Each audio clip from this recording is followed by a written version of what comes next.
অন্তর্বর্তীকালীন সরকারের ভাবভঙ্গিতে মনে হয় তারা শুধুমাত্র একটা নির্বাচন আয়োজন করে ক্ষমতা হস্তান্তর করে সেফ এক্সিট পেলেই তারা বাঁচেন। গণঅভ্যুত্থানের মধ্যে যে দায়িত্ব তাদের উপর অর্পিত হয়েছে, সেই দায়িত্ব থেকে একটা পলায়নপর মানসিকতা নিয়ে তারা একটা সেফ এক্সিট চান। সেটা সঠিকভাবে পালন করা ছাড়া তাদের আসলে এখান থেকে পলায়নপর সেফ এক্সিট, দায়িত্ব থেকে সেফ এক্সিট পাওয়ার তাদের সুযোগ নেই। যারা এনসিপি দলটির মধ্যে যে কয়েকজন তরুণ রাজনীতিবিদ বা তরুণ যুবকরা রাজনীতির মাঠে নিজেদেরকে প্রমাণ করেছেন, তাদের মধ্যে কিন্তু একজন হচ্ছে আক্তার হোসেন।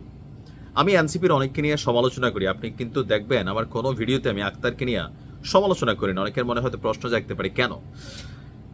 একদম সাধারণ একটা জায়গা থেকে একটা দলের এত বড় দায়িত্বে আসা, অথবা আজকে তার এই যে উত্থান, সেই আপনি যদি ধরেন প্রায় আমার হিসাবে 7 থেকে 8 বছর আগে আক্তারের যে রাজনৈতিক যাত্রা শুরু হয়েছিল, তার যে লক্ষ্য ছিল, সেই লক্ষ্যে দিন শেষে সে তার অবস্থান তৈরি করেছে। এমনকি খুবই সিম্পল চলাফেরা তার থাকে না যে আহামরি ওইরকম তার চলাফেরা নাই। সবকিছু মিলে একজন politician should be like that, simple life, কথাবার্তা জ্ঞানী গভীরতার কথাবার্তা বলতে হবে। ভিডিওর প্রথমে আপনারা যে বক্তব্যটা শুনেছেন, আক্তারের এই বক্তব্যটা আরো একটু লম্বা চূড়া, তো আমি একটু সারসংক্ষেপ যদি করি, উপদেষ্টারা সেফ এক্সিট নিয়ে কেউ দেশ ছেড়ে পালাতে চাচ্ছেন, অথবা কেউ দায়িত্বের জায়গা থেকে পালাতে চাচ্ছে। আক্তার মনে করছে যে এই অন্তর্বর্তী সরকার, ডক্টর ইউনূসের নেতৃত্বাধীন এই সরকারটা রাইট নাও, তারা কোন রকম একটা নির্বাচন দিয়া কাঁধের মধ্যে যে জোয়ালটা আছে বা চাপ আছে, দায়ভার আছে, এটা থেকে ভাই কোন রকমে তারা সরার চেষ্টা করতেছে। এই কথা কিন্তু সত্যি। যদি ডক্টর ইউনূসের হার্টে স্ক্যান করে ভিতরের খবর জানা যাইতো, উপদেষ্টাদের হার্ট স্ক্যান করে বা ব্রেইন স্ক্যান করে ভিতরের খবর জানতে পারতেন, আপনি দেখতেন সবার মাথায় একটাই চিন্তা, আল্লাহ কত দ্রুত তুমি ফেব্রুয়ারি দিবা, আর কত দ্রুত নির্বাচন কইরা একটা নির্বাচিত সরকারের হাতে দায়িত্ব দিয়া আমরা আমাদের কাজকর্মে চলে যাই।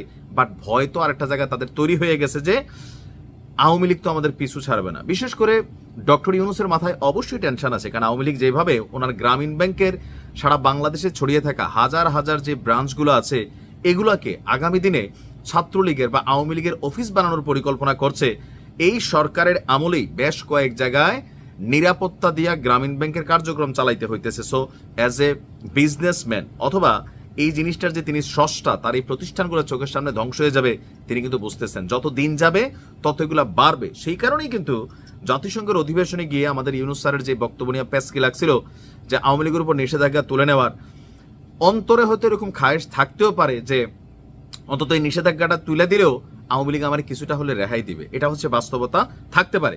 আবার ধরেন আপনি উপদেষ্টা আসিফ নজরুল স্যারের কথা, আগে উনি যেরকম গরম গরম কথা বলতেন বা অনেক পারসেপশন ন্যারেটিভ উনি তৈরি করছিলেন, 26 লক্ষ ভারতীয় ভারতের কাছে দেশ বিকৃত, ওনারা ক্ষমতায় বসার পরে, বা আল্লাহ আমি যদি একবার মন্ত্রী হইতে পারতাম, আল্লাহ আমি, এই যে বক্তব্যগুলো আজকে ওনার বিরুদ্ধে স্ববিরোধিতা হচ্ছে, বঙ্গবন্ধুকে নিয়ে দেওয়া ওনার অনেক বক্তব্য এখন স্ববিরোধী অবস্থানে চলে গেছেন। সো তারা কিন্তু এই জায়গাটারে এনজয় করতেছে হয়তো আসিফের মতন 2-4 জন যারা অনেক প্রভাব তৈরি করতেছে, নতুন টাকা পয়সা কামাচ্ছে, অথবা একটা দলে গিয়ে বড় অবস্থান তৈরি করবে। কিন্তু বাকি যে উপদেষ্টারা আছে যারা আন্দোলনের সাথে কোনোভাবেই কানেক্টেড না, এই মানুষগুলো যখন সরকারে বসছে, এখন কিন্তু দোষ ডক্টর ইউনূসের উপরে আসতেছে যে তিনি একটা এনজিও সেটআপ দিয়ে এই অন্তর্বর্তী সরকার তৈরি করেছেন। এইটা তিনি কিন্তু কাঁধ থেকে সরাতেই পারছেন না। ওনার উপরে এই অভিযোগটা বরাবর ঘুরে ফিরে আসছে যে আসিফ নজরুল স্যার এবং ডক্টর ইউনূস আর এনসিপি, এই তিনজন মানে এই কয়েকজন ব্যক্তি পুরোটা টিম তৈরি করে ফেলছে। আবার তারাই যখন এখন সরকার নিয়ে সমালোচনা করে, আক্তারের বক্তব্যগুলো সঠিক, যৌক্তিক, যে এই সরকার এটাই চাচ্ছে, কেউ দেশ ছেড়ে পালানোর চেষ্টা করতেছে সেফ এক্সিট নিয়ে। নানান বক্তব্য তো আসতেছে, রাশেদ বলতেছে অনেক উপদেষ্টারা আওয়ামী লীগের সাথে আঘাত করতেছে, শেখ হাসিনা বড় দিক দিয়ে বলতেছে যে অনেক জুলাই যোদ্ধারা ফোন টোন দিয়ে ওনার কাছে মাফ টাফ চাচ্ছে। সব পরিস্থিতির একটা ভয়ানক পরিস্থিতি, বিশেষ করে যারা রাষ্ট্রের এই দায়িত্বগুলো পালন করছেন এবং যাদের সাইন টাইনের কারণে আওয়ামী লীগ ক্ষতিগ্রস্ত হচ্ছে বা বিএনপি ডিস্টারবেন্স হচ্ছে, তারা কিন্তু ভয় পাইতেছে যে এই মুহূর্তে কোন দিকে আসলে যাব। সামহাও এটা ইন্টারনাল কিন্তু একটা ইস্যু, হয়তো তারা আলোচনা ওইভাবে করেন না। আপনি দেখেন অনেক উপদেষ্টারা এখন আর আগের মতন কথা বলেন না, ঘন ঘন টেলিভিশন সাক্ষাৎকার দেন না, অনেকটা নীরব হয়ে গেছেন, ফেসবুকে লাইভ করেন না। কেন? তারা স্ট্রেস নিচ্ছে। দেশ ছেড়ে পালানোর চেষ্টা অনেক উপদেষ্টা করবে, এটা বাস্তব। কিন্তু ক্ষমতায় থাকুক আর না থাকুক, এখন যাক আর পরে যাক, অনেকে দেশ ছেড়ে পালাবে, এটা দৃঢ় চিরন্তন সত্য। তবে আক্তার যেমন মনে করছে, আমিও মনে করি যে একটা সুযোগ বাংলাদেশের হাতে ছিল।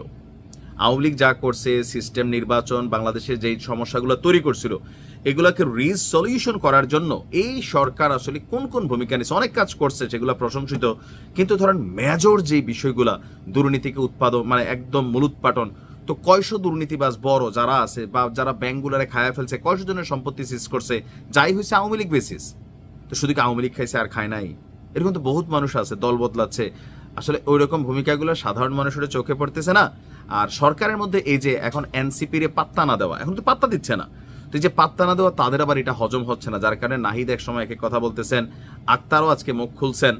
তো দিন শেষে এটা সত্য, আজ হোক কাল হোক 5 বছর পরে হোক, আওয়ামী লীগ কখনো ক্ষমতায় আসার সুযোগ তৈরি হলে পালাই যাবে এনারা, এটাই বাস্তব। আপনি কি মনে করেন? কমেন্টে লিখতে পারেন।